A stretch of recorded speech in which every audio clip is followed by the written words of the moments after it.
हो गया। उसने ये नहीं कहा कि मुझे बुखार हो गया, जबकि वो यदि ऐसा कह देता तो कोई बुराई नहीं थी, लेकिन उसने ऐसा कहा मेरी पर्याय को बुखार हो गया। तो बहुत बड़ी कविता है। सबसे आखिरी में वो डॉक्टर कहता है तो आप घर जाइए, कृपया करके पर्याय को ले आइए, मैं उसका चेकअप कर लूंगा और उसका बुखार दूर कर दूंगा। लेकिन बोलने में कंजूसी नहीं रखते। आदिनाथ भगवान जब राज्य अवस्था में थे तो कैसे बोलते होंगे, क्या बताएं भैया, अनंत असंख्यात पुद्गल परमाणु, अनंत पुद्गल परमाणुओं का स्कंद लिए घूम रहा हूं, इसे रोटी खिला दो, मैं तो मात्र ज्ञाता दृष्टा हूं, ऐसा बोलते होंगे? क्यों? बाकायदा बोलते हैं ये मेरी पत्नी है, ये मेरा शरीर है, ये मेरा घर है, ये मेरी दुकान है, मतलब मेरा राज्य है, ये मेरी सेनापति है, नहीं बोलते होंगे? तो ये बोलते थे ना, ये सम्यक ज्ञान का अंश है।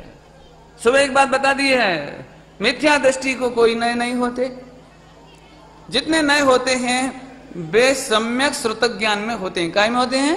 सम्यक श्रुतक ज्ञान में। श्रुतक ज्ञान क्यों कहा? पॉइंट नोट करना, क्यों कहा? क्योंकि केवल ज्ञान में भी नए नहीं होते, केवल ज्ञान में भी नए नहीं होते, मनपर्य ज्ञान में नए नहीं होते, मति ज्ञान में नए नहीं होते हैं, और अवधि ज्ञान में भी नए नहीं होते हैं। नए कहां होते हैं? श्रुत ज्ञान में। किस कौन से ज्ञान में होते हैं?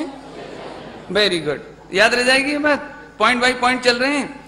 सम्यक ज्ञान का अंश है, अर्थात सम्यक श्रुतक ज्ञान है, सच्चा श्रुत ज्ञान है, वो झूठा नहीं है।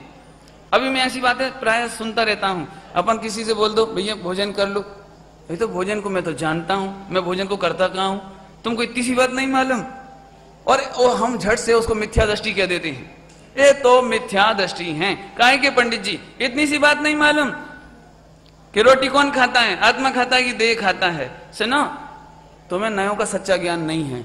रोटी देह में जाती है, ये बात सच्ची है, लेकिन औपचारिक असद्भुत व्यवहार नय से मैं रोटी को खाता हूं। सम्यक ज्ञान है कि झूठा ज्ञान है? बराबर है। अब आज से बोलने में डरना नहीं। असल में लोगों ने भाषा बदलना शुरू कर दी, दृष्टि बदलने का काम नहीं किया। बदलना थी दृष्टि और बदल दी। जब अपन किसी के घर जाओ ना, मोक्षु के घर, तो वो ऐसा बोलेगा अपना तो कुछ नहीं भैया, एक आत्मा ही अपना है, फैक्ट्री वगैरह अपनी है नहीं, कुछ अपनी है नहीं। कुछ नहीं है तो हमारे संग चलो ना। नहीं, अरे जिस भाव से तुम दुकान पर बैठ रहे हो, अपना मानते हो, माने कहते हो, व्यापार चलाते हो, तो ये फैक्ट्री मेरी है, ऐसा कहना मिथ्यात्व नहीं है। क्या कहा, क्या कहा, क्या कहा? ऐसा कहना मिथ्यात्व नहीं है, लेकिन ऐसा मानना मिथ्यात्व है। अब जो लोग नए होंगे वे लोग तो ये सोच रहे होंगे कैसे हैं पंडित जी, कहना कुछ मानना कुछ, ये तो मायाचारी है। क्यों? विकल्प में कुछ, विकल्प में भी सम्यक ज्ञान, ध्यान रखना, विकल्प में भी मिथ्या नहीं हो जाता।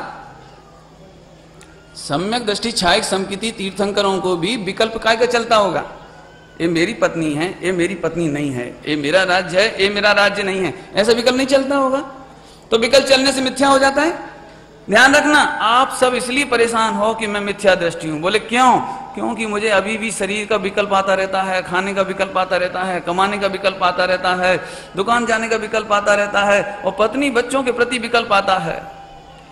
बहुत सारी महिलाएं इससे परेशान है, मैं स्पष्ट कहता हूं आपको। उन्होंने इस प्रवचन सुन ली ना, प्रवचन, जगत में हम ना किसी के, कोई ना हमारा, पत्नी वगैरह, पति वगैरह, बच्चे वगैरह सब झूठी माया है, 4 दिन की जिंदगी है, हम बेफिजूल में मोह कर रहे हैं। तो फिर उन्होंने क्या कर दिया शुरू कि बच्चे कहीं जाएं, कैसी संस्कार हो, पति का हिसाब नहीं रखना, घर में ठीक से चलाना नहीं, और अपने शास्त्र पढ़ना, और अकेले में बैठ करके सोचना हम तो सम्यक दृष्टि हो गए। यह बिल्कुल झूठ है।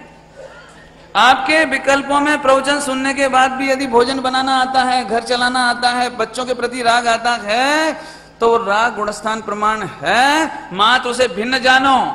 उन विकल्प मात्र के कारण हम मिथ्या दृष्टि हो गए, इतना मत मानो। ये भी एक तनाव का कारण हो गया कि जब से पंडित जी रुचि लगी तब से हमारे घर में तनाव हो गया। बोले क्यों?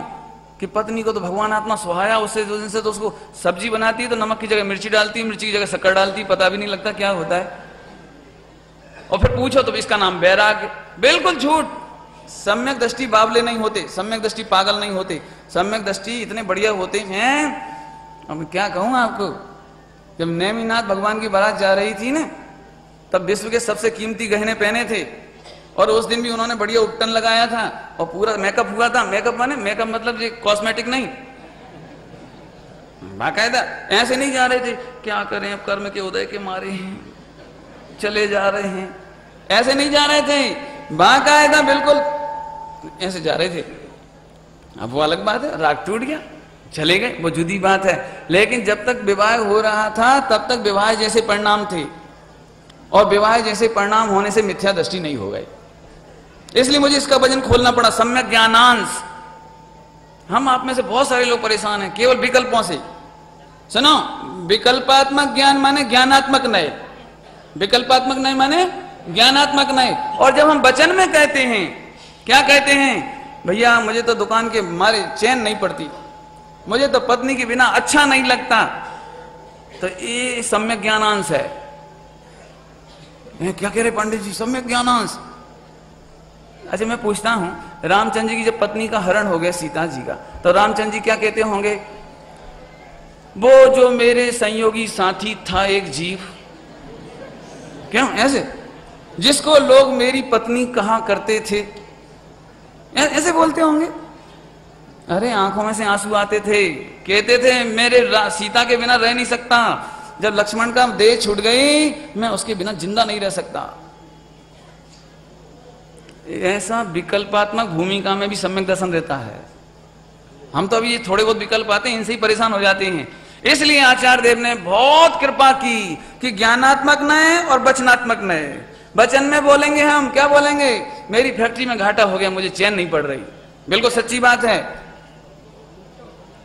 मेरे बीतरागी देश शास्त्र गुरु हैं, इनकी भक्ति के बिना मुझे चैन नहीं पड़ती, बिल्कुल सच्ची बात है। सम्यक ज्ञान का अंश है, मिथ्या ज्ञान नहीं है। पलायनवाद का नाम वैराग्य नहीं है। घर गृहस्थी में रहकर बच्चों की जिम्मेदारी, पत्नी की जिम्मेदारी, रिश्तेदारों की जिम्मेदारी, कोई की जिम्मेदारी नहीं, अपने तो भैया अपने को तो कसाय नहीं करने। महिलाओं को एक बड़ा अच्छा शब्द सीखा है, अपने कसाय नहीं करने भैया, सब क्रमबद्ध है। हालांकि महिलाएं नाराज ना हो। मेरा मतलब इस तरह से पलायनवाद का नाम नहीं है। चौथे पांचवें गुणस्थान में क्या होता है और कैसे होता है, ये समझने लायक बात है। और वह हम आपको उपचरित असंभूत व्यवहार नय के माध्यम से समझा रहे हैं। इसलिए मैंने इस शब्द का प्रयोग हर जगह किया है, सम्यक ज्ञानांश। ये सम्यक ज्ञान का अंश है।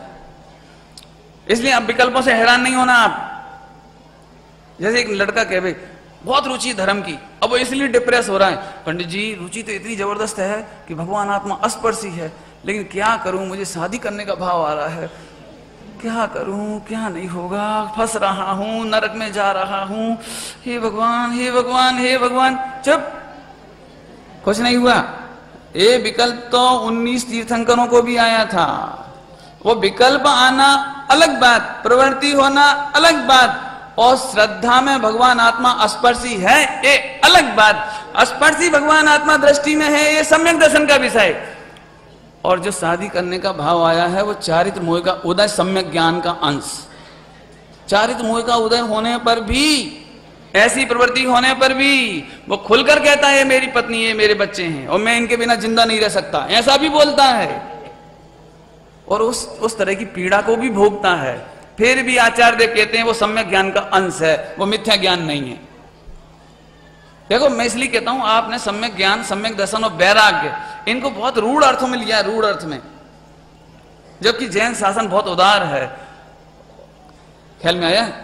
हाँ, चलें आगे चलें। सम्यक ज्ञान का अंश समझ में आया? अभी भी नहीं समझ में आया। खास तौर से नए लोगों के लिए एक एग्जाम्पल देके आगे बढ़ेंगे हम। नए लोगों के लिए कि पंडित जी हमें तो कुछ समझ में नहीं आया, कहना कुछ मानना कुछ, ये धोखेधड़ी नहीं है, ये मायाचारी नहीं है। कहना तो सही कि मेरी पत्नी और मानना नहीं, ऐसा हो सकता है कहीं? या तो कहो ही मत, मानो ही मानो, और मानो तो फिर कहो, जैसा मानो वैसा कहो। बोलो क्या होना चाहिए? जैसा माने वैसा कहें कि सुनो, लोक में जैसा माने वैसा कहना संभव नहीं है। और जैसा हम कहते हैं वैसा मान लेने से भी बहुत बड़े अपराध होंगे। अब मैं जल्दी से दृष्टांत देता हूं, एक दृष्टांत।